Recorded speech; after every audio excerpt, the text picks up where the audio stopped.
Time now for the business day. The Planning Institute of Jamaica, PIOJ, today disclosed that the gap between the wealthy and poor has widened. Despite having limited data on the current conditions, PIOJ Director General Dr. Wayne Henry says the COVID-19 pandemic has made life harder for more Jamaicans. Andrew Laidley reports. Before the COVID-19 pandemic, the prevalence of poverty in Jamaica was trending down.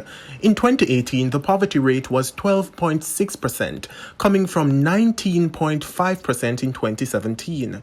That trend was expected to continue, but according to PIOJ Director General Dr. Wayne Henry, a further decline is unlikely. We are still analyzing, as you would imagine, the numbers as COVID is ongoing.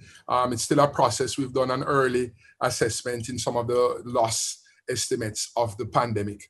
But so it's a little early, but we can anticipate for the most part that you may expect some widening of inequality, because we've seen that the pandemic has seemingly been exacerbating or worsening inequality globally. Director General at the Statistical Institute of Jamaica, Carol Coy, says the agency will make an attempt to get current data on poverty in Jamaica, but she says there are challenges in collecting data.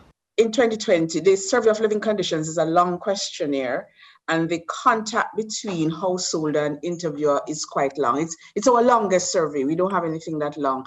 And we felt it prudent, given the increase in COVID numbers, not to expose both our staff and the household to the risk. So at that point, we did not do a survey of living conditions. We will be doing one in 2021.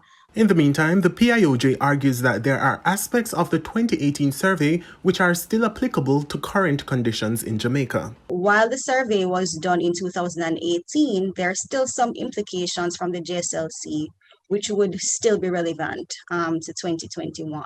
Starting ourselves, PIOJ, we are committed to ensuring that speedy turnaround, shortening the timeline in terms of how the time to prepare and to release the data, because we know the importance of the timeliness. So it's something we continue to work at and continue to improve the use of technology and other things. There are many challenges, but it's something that we are committed to. Andrew Laidley, TVJ News.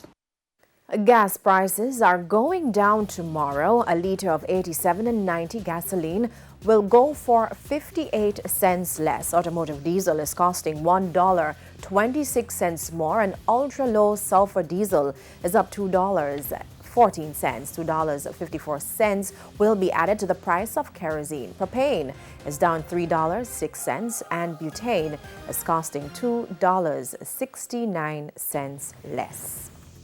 And the price of oil rose about 5% today, its largest gain in a month. Oil for delivery in May settled up $2.97 at $59.64 per barrel. Currency trading ended today with the greenback selling for $151.48. The Canadian dollar sold for $124.37. The pound sterling is going for $209.20, while the euro closed at $182.26.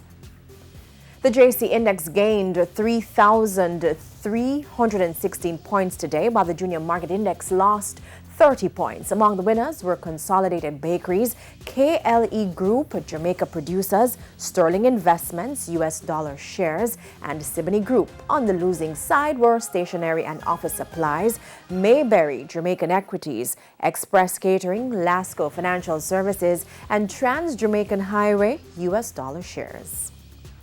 And that's the Business Day. When we come back, news from overseas.